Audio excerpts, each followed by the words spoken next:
हाय, मेरा नाम है गौरव और मैं हरिद्वार से बिलोंग करता हूँ। और मेरी ट्रांसप्लांट को आज 6 मंथ कंप्लीट हो गए हैं। मेरी ट्रांसप्लांट हुआ था 15 जनवरी को और मेरे को 5800 ग्राफ्ट्स लगे थे। जैसा कि आप देख सकते हो, मेरी जो सर्जरी है पूरी सक्सेसफुल हुई है और जो ट्रांसप्लांट है मैं उससे पूरी तरह सेटिस्फाई हूँ। क्यूएसटी में जो मैं आया था इसी होप से आया था कि मेरी जो ट्रांसप्लांट है वो बढ़िया हो। मेरी जो डेंसिटी है वो काफ़ी कम थी मतलब, और अब जो है डेंसिटी काफ़ी अच्छी आ गई है। 6 महीने में जो रिजल्ट आए हैं उससे मुझे लगता है कि 9 महीने में जो क्यूएसटी ने बोला हुआ है 9 महीने में आपको कंप्लीट डेंसिटी आ जाएगी, तो होप वो आएगी। मेरे को जो बोल्डनेस थी वो आगे का फ्रंटल एरिया में ज़्यादा थी और थोड़ा सा मेरा क्राउन एरिया भी कम था। और 2019 से मेरे को हेयर फॉल होना शुरू हो गया था और 21 तक आते हुए मेरे को काफ़ी मतलब मेजर हेयर फॉल हो गया था। उसके लिए मैंने काफ़ी मेडिसिन भी ट्राई करी, होम्योपैथी से लेके आयुर्वेदिक ट्रीटमेंट भी लिया, बट उनका कोई रिजल्ट एज सच मुझे नहीं मिला। पहले तो क्या कहते हैं, शैम्पू करते थे तो हाथों में आ जाते थे। उसके बाद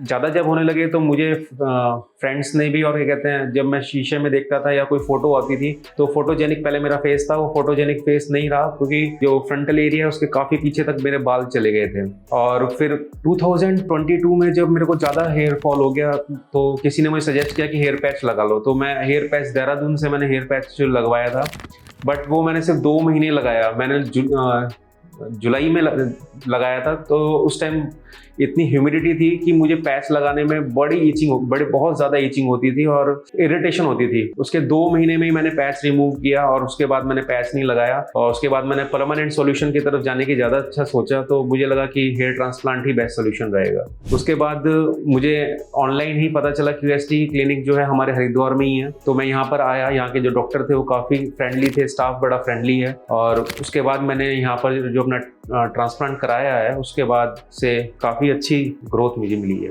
क्यूएसटी को चूज करने का मेरा मेन रीजन यही था कि एक तो ये मेरे घर के पास था, दूसरा इसकी जो फीडबैक थी मेरे को एक मेरा नोन था, उन्होंने कराया था। उसने मुझे जो फीडबैक दी थी वो बहुत अच्छी थी। उन्होंने बोला था कि दिल्ली और ये इवन चंडीगढ़ और टर्की तक के लोग यहाँ पे आके ट्रांसप्लांट करा के जा चुके हैं। आपको पता है कि ट्रांसप्लांट का हब टर्की कहा जाता है, और वो लोग अगर उनका जो फेल केसेस थे वो यहाँ आके मैंने खुद देखा कि वो सही हुए हैं। तो जब मैंने ये सब चीजें देखी तो मुझे लगा कि हाँ, यहीं से ट्रांसप्लांट कराना चाहिए। और जब मेरा पहला कंसल्टेशन था तो उसमें जो डॉक्टर का बिहेवियर था और स्टाफ का जो बिहेवियर था वो बहुत फ्रेंडली था। और इवन आज भी जब मेरे 5 PRP हो गए हैं तो सेम बिहेवियर है। ऐसा नहीं है कि ट्रांसप्लांट के बाद ये आपको कॉलअप या फॉलोअप नहीं लेते हैं, फॉलोअप भी लेते हैं, कॉल भी करते हैं। कोई भी परेशानी हो आप इनके क्लिनिक आइए, आपको 100% श्योर और सेटिस्फैक्टरी रिजल्ट्स मिलेंगे। यहाँ पर आपको OT ऐसा लगेगा कि जैसे फ्रेंडली है, रिफ्रेशमेंट होता है। और सबसे बड़ी बात, जो डॉक्टर्स आपका ऑपरेशन कर रहे हैं ना, वो आपको हर 15-10 मिनट में पूछते हैं कि अगर पेन है तो बताइए। अगर हल्का सा भी आपको 1% भी पेन है ना, तो वो उसको भी रिलीव करने की कोशिश करते हैं और आपको फील ही नहीं होने देते कि आपका ऑपरेशन चल रहा है। स्मूथ प्रोसेस हो जाता है और सारी चीजें ऐसी होती हैं कि आपको फील ही नहीं होगा कि आप किसी OT में है। वैसे तो उसे OT नहीं कहना चाहिए, वो तो एक तरह से बस एक नॉर्मल प्रोसीजर है, क्योंकि जैसे प्राइवेट हॉस्पिटल्स में होता है वो OT और ये OT में जमीन आसमान का फर्क है।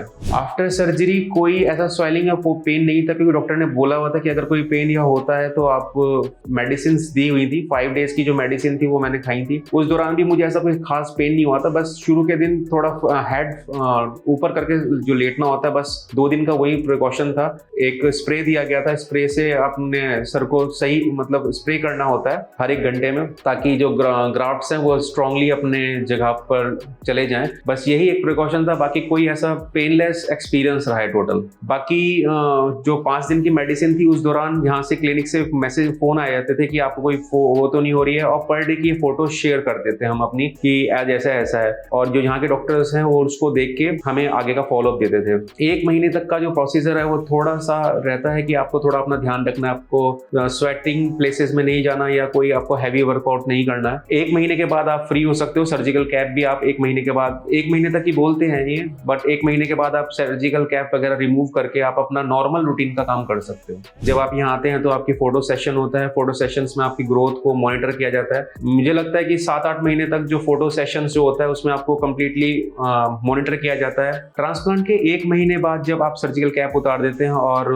नॉर्मल उसमें आ जाते हैं, जब तो 1 महीने बाद आपका शेडिंग फेस स्टार्ट हो जाता है। मेरा दूसरे महीने में शेडिंग फेस स्टार्ट हो गया था और ऑलमोस्ट जितने भी हेयर्स थे वो चले गए थे। तो डॉक्टर ने बोला था कि 2 2 महीने में शेडिंग फेज स्टार्ट होगा, 3 महीने 4 महीने में फिर वो सही हो जाता है। तो शेडिंग फेज में आपको ये नहीं सोचना कि यार ये चले गए, मेरी सर्जरी फेल हो गई है या कुछ और हो गया है। सर्जरी आपकी पूरी होगी, रिजल्ट आपके 5 या 6 महीने में पूरे आ जाएंगे। और जो कॉन्फिडेंस है, छोटे छोटे जो हल्के हल्के जो ग्रोथ होती है ना, वो आपको 4 महीने में ही आ जाएगी। मतलब आप बाहर अगर इजीली घूम सकते हैं, पब्लिक प्लेसेस पे जा सकते हैं। बट दूसरे महीने में शेडिंग फेस होता है, उसमें थोड़ा सा प्रॉब्लम होती है। तीसरे महीने से वो ग्रोथ फिर स्टार्ट हो जाती है। यूएसटी में आने का मेरा जो डिसीजन था वो 100% राइट प्रूफ हुआ है। दूसरा, कोई भी अगर किसी के भी हेयर फॉल हो रहे हैं ना, तो उसको मैं 100% बोलता हूँ कि ट्रांसप्लांट करा लीजिए। कोई पेन नहीं है, सारा पेनलेस प्रोसीजर है, फॉलो होता है, हर चीज सेफ है।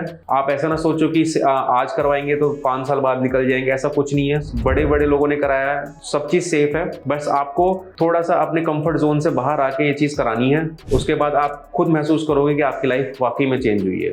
क्यूएसटी की कॉस्ट बहुत अफोर्डेबल है। जिस तरह से इनका बिहेवियर है, जिस तरह से ये ट्रीट करते हैं और जिस तरह से ये अपने पेशेंट्स के साथ डील करते हैं, वो बहुत अफोर्डेबल है। मुझे नहीं लगता कि दिल्ली, एनसीआर और इवन चंडीगढ़ में भी कोई इस तरह का क्लिनिक होगा जिस तरह का मेट्रो सिटी में ना होकर ये नॉन मेट्रो सिटी में है। और जिस तरह की फैसिलिटी देता है, ये बीट करता है दिल्ली और मुंबई, जितने भी बड़े बड़े क्लिनिक हैं उन सबको बीट करता है। जैसा अभी मेरे को 6 मंथ हुए हैं, 6 मंथ में मेरा अभी 50% रिजल्ट आया है। और अभी देखते हैं कि 9 मंथ तक तो बोला है, तो अपनी नेक्स्ट सेशन में मिलते हैं आपसे।